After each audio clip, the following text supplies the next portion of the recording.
Question number 7 क्या बोल रहा है? The initial temperature of a body is 80 degree centigrade if its temperature fall to 64 degree centigrade. 64 degree centigrade temperature fall हुआ कितने minute में? 5 minute में। और नेक्स्ट 10 मिनट में जो है टेम्परेचर कितना रह गया? 52। 64 से 52 आने में 10 मिनट्स लगे और इससे पहले 80 डिग्री सेंटीग्रेड से 64 डिग्री सेंटीग्रेड आने में 5 मिनट लगे थे। Then the temperature of the surrounding will be, तो टेम्परेचर ऑफ द सराउंडिंग हमसे पूछा गया है। तो हम जानते हैं न्यूटन्स लॉ ऑफ कूलिंग के according delta T temperature difference divided by delta T time taken is equal to k. ये यहाँ पर एक कांस्टेंट है, ये हो जाएगा T average minus T of surrounding, यानी कि टी नॉट। टी नॉट क्या है? सराउंडिंग का टेम्परेचर।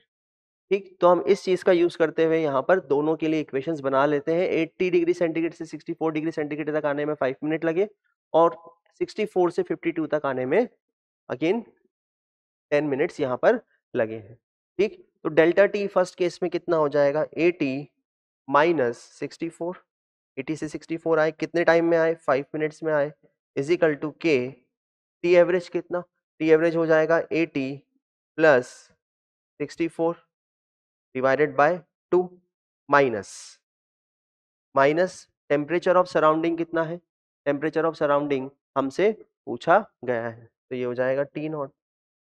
तो क्या पूछा गया हमसे इस क्वेश्चन के अंदर? इस क्वेश्चन के अंदर हमसे पूछा गया है T naught is equal to question mark. T naught ही हमसे पूछा गया है। मैं इस टी नॉट को यहाँ पर लिख देता हूँ कि T naught is equal to question mark. इस इक्वेशन में टी नॉट हमसे पूछा गया है। चलिए, ये हो गई हमारी इक्वेशन नंबर 1 फर्स्ट केस के लिए। सेकंड, टेम्परेचर कहाँ से कहाँ तक? 64 से लेकर के 52। तो टेम्परेचर डिफरेंस कितना हो गया? 64 degree centigrade minus 52 degree centigrade divided by time कितना लगा? 10 minutes is equal to capital K. ये हो जाएगा 64 plus 52 divided by 2 minus temperature of surrounding. ये हो जाएगी इक्वेशन नंबर 2। ठीक, तो अगर दोनों इक्वेशंस को मैं क्या कर देता हूँ? डिवाइड कर देता हूँ। From equation number 2 divided by equation number 1, या equation number 1 divided by equation number 2, कुछ भी कर सकते हैं। Equation number 1 divided by equation number 2, equation number 1 divided by equation number 2। दोनों इक्वेशंस को अगर मैं डिवाइड करूं तो टी नॉट की वैल्यू, टेम्परेचर ऑफ सराउंडिंग की वैल्यू कितनी आ जाती है? 49 डिग्री सेंटीग्रेड।